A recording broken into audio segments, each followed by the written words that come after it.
पिता पुत्र पवित्र आत्मा के नाम पर आमेन। आज के वचन संत लूकास का सुसमाचार अध्याय 4 पद संख्या 38 से लेकर 44 से लिए हुए हैं। और आज के वचनों में हम लोग सुनते हैं कि प्रभु यीशु के पास बहुत सारे लोगों ने बीमारियों को लाया था। जो बीमार थे, जो दुष्ट आत्मा से पीड़ित थे, उन सबको प्रभु यीशु अपने हाथों से चंगाई प्रदान करते हैं। आज भी प्रभु यीशु हमें अपने शारीरिक बीमारियों से, आध्यात्मिक बीमारियों से चंगाई देने के लिए तैयार है। क्या लेकिन हम विश्वास के साथ प्रभु यीशु के पास आने के लिए तैयार हैं? प्रभु यीशु के पास हर एक बीमारियों का इलाज है, हर एक सवालों का जवाब है, लेकिन हमें विश्वास के साथ उनके पास आना है। वो हमें विश्राम देने के लिए तैयार है। वो कहते हैं, थके मंदे हुए आप मेरे पास आओ। संत मत्ती का सुसमाचार अध्याय 11 पद संख्या 28 में हम लोग सुनते हैं कि आप मेरे पास आओ, मैं तुम्हें विश्राम दूंगा। प्रभु यीशु हमें विश्राम देने के लिए तैयार है। प्रभु यीशु हमें चंगाई देने के लिए तैयार है। क्या लेकिन हम विश्वास के साथ उनके पास आने के लिए तैयार हैं? संत मत्ती का सुसमाचार अध्याय 21 पद संख्या 22 में हम लोग सुनते हैं, आप जब प्रार्थना में विश्वास के साथ जो कुछ मांगते हैं आपको मिलेगा। आज हमें विश्वास के साथ प्रभु यीशु के पास आना है। वो हमें हर एक चीज़ देने वाला है, मुक्ति देने वाला है, हमारा उद्धार करने वाला है, चंगाई देने वाला है। तो आज हमें प्रभु यीशु के पास आना है अपनी बीमारियों को लेकर। हमारे जीवन में बीमारियों का अलग अलग कारण हो सकता है, जैसे कि हम लोग क्या खाते हैं, क्या पीते, किस तरह से हम लोग हमारे पर्यावरण के ऊपर ध्यान देते, प्रदूषण को बढ़ाते, और इन चीज़ों के कारण हम हमारे जीवन में बीमारियों को बुलावा देते हैं। एक्सीडेंट के कारण हम बीमारियों को बुलावा देते हैं। आज हमें हमारे जीवन में इन सब चीज़ों से, इन सब बीमारियों से हमें खुद लड़ना है, खुद हमें इनसे दूर रहना है।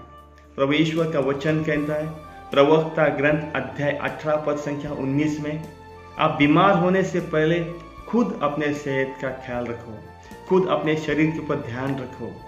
हमें ध्यान रखना है हमारे खाने पीने के ऊपर, किस तरह से हम हमारे जीवन में प्रदूषण बढ़ाते, किस तरह से हम लोग व्हीकल्स चलाते, गाड़ी चलाते, बाइक चलाते हैं। इन्हीं के कारण हमारे जीवन में हम लोग दुख तकलीफों को बुलाते हैं, बीमारियों को बुलाते हैं।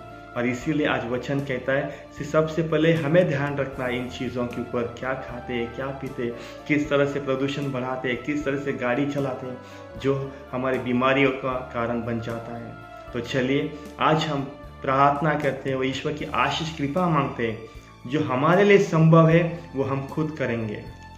हम खुद इन बीमारियों को रोकेंगे, हम खुद हमारे जीवन का ध्यान रखेंगे। जो चीज़ें हमारे लिए असंभव है वो ईश्वर के लिए संभव है।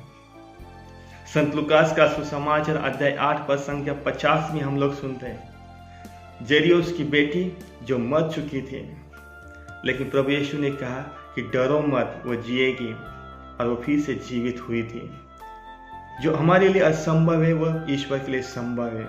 जो हमारे लिए संभव है वो हमें करना है, जो असंभव है वो ईश्वर करने वाला है। और इसी के साथ आज हमें अपने विश्वास में मजबूत होना है, हमारे विश्वास में दृढ़ होना है, विश्वास के साथ प्रभु यीशु के पास आना है। हमें जो कुछ आशीष और कृपा मिलती है वह केवल हमारे विश्वास के कारण मिलती है। संत मरकुस का सुसमाचार अध्याय 5 पद संख्या 38 में हम लोग सुनते हैं कि तुम्हारे विश्वास ने तुम्हें चंगाई प्रदान की है। हमारे विश्वास के कारण हमें ईश्वर की आशीष और कृपा मिलती है। तो चलिए हम ईश्वर से प्रार्थना करते हैं कि जिस तरह से शिष्यों ने संत लूकास का सुसमाचार अध्याय 17 पद संख्या 5 में प्रभु यीशु से पूछा था और कहा था कि हमें हमारा विश्वास बढ़ाने के लिए मदद कीजिए, हमारा विश्वास बढ़ाइए। आज हमें भी अपने विश्वास में मजबूत होना है और विश्वास में आगे बढ़ना है। तो चलिए इसी के साथ हम ईश्वर को धन्यवाद देते हैं आज के सारे वचनों के लिए। ईश्वर के सब जो हमें सिखाया है, किस तरह से हमें अपनी बीमारियों से बचना है, किस तरह से अपने शरीर का ध्यान रखना है, आज हम इन सब के लिए ईश्वर को धन्यवाद देते हैं, उनकी महिमा और स्तुति करते हैं। पिता पुत्र और पवित्र आत्मा की बड़ाई होवे, जैसे वो आदि में थी अब अनंत काल तक सदा रहेगी। आमेन। Thank you.